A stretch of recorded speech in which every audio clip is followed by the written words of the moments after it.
Nah, kalau kita ngobrolin tentang alasannya, Vin, kenapa kita itu punya ekspektasi akan pasangan kita?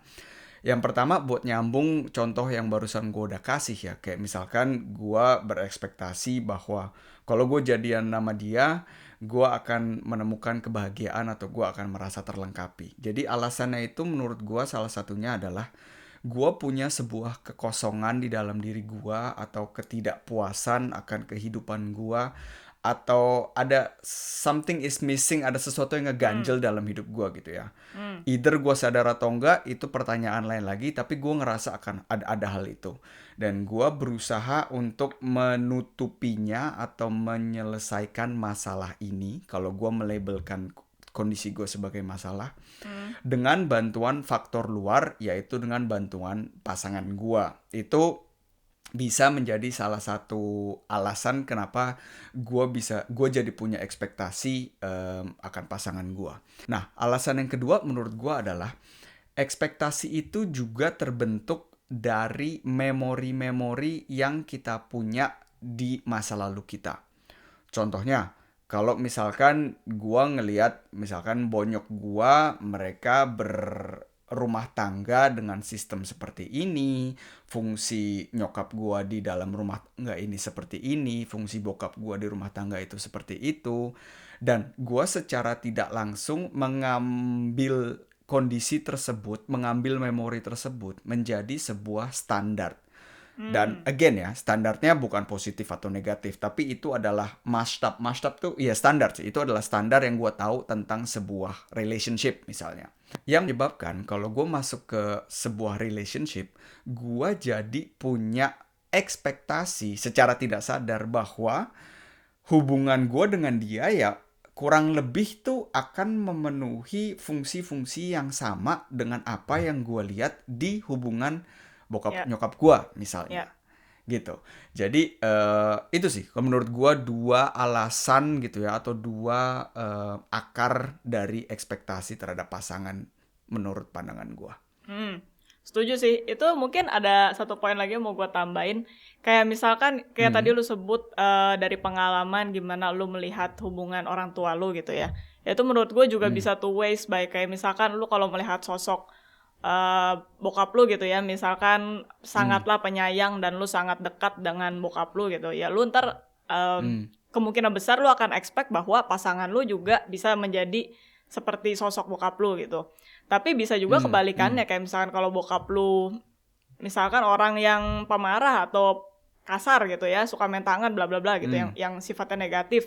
Lu bisa juga memiliki kemungkinan besar bahwa lu berekspektasi bahwa pasangan lu itu jadi gagentile dari itu loh. Jadi Ya. tidak seperti itu gitu.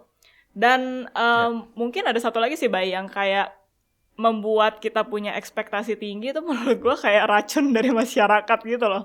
Jadi kayak iklan-iklan atau misalkan postingan-postingan yang bilang bahwa ya seolah-olah lu akan mendapatkan pangeran yang akan datang ke hidup lu gitu, dan bentuk sosok Ya. figur Ya. yang perfect gitu kan, yang punya six pack or apalah, yang selalu romantis bla bla bla. Jadi ya itu sih gambaran-gambaran kayak gitu yang kayaknya kalau lu secara tidak sadar lu telan itu mentah-mentah, ya jadinya kayak apa sih ya, lu membangun ekspektasi dari standar itu gitu. Kalau yang tadi lu bilang kita punya Hmm. standar gitu kan.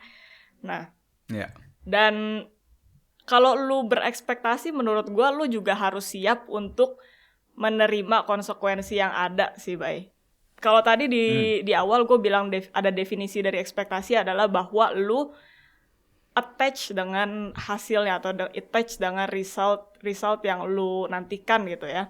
Nah itu Hmm. kalau lu sangat terikat dengan itu, kalau lu menaruh kayak ekspektasi lu ke pasangan lu untuk berubah or ya apalah berubah mungkin ya bilangnya, dan Hmm. itu tidak terpenuhi, ya itu sama aja sih setiap kali lu attach dengan sesuatu, setiap kali attach dengan barang, dengan seseorang, sekalinya tidak memenuhi ekspektasi lu, lu jadi seseorang yang dikecewakan, lu merasa kecewa gitu. Dan Ya. di dalam prosesnya juga lu menjadi seseorang yang anxious gitu, yang gelisah melulu. Lu Hmm. bertanya-tanya apakah ekspektasi gue akan terpenuhi apa enggak ya. Ntar kalau misalkan gak terpenuhi, terus muncul lagi deh pemikiran-pemikiran yang lain kayak dia nggak sayang nih sama gua, dia kok nggak ngasih effort sih sama hubungan ini kayak gitu-gitu. Jadi ya Iya. sekalinya lu menaruh ekspektasi, lu harus tahu bahwa akan ada konsekuensi itu yang tadi gue jelaskan. Mungkin sama ini, sorry, satu lagi. Makanya lu kan sering dengar ada quotes, hope for the best, expect for the worst. Itu kan nggak kebalikannya hope for the worst, expect for the best gitu kan.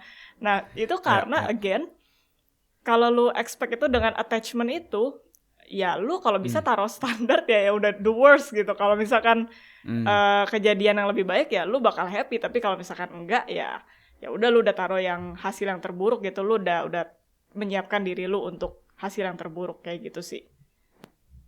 Iya, dan tambahan dari gue ya, kalau misalkan lu kayak punya ekspektasi akan pasangan lu ya, ini menurut pengalaman gue pribadi sih, Vin, itu jatuh-jatuhnya lu akan mempunyai, atau hubungan itu akan berpotensi untuk sering bertengkar, atau at least gue ngomongin pengalaman gue ya.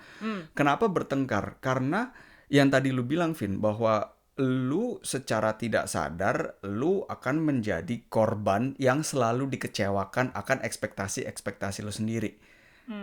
Jadi karena lu terus-terusan merasa dikecewakan, lu akan ngerasa bahwa dia ini bukan orang yang tepat buat gua.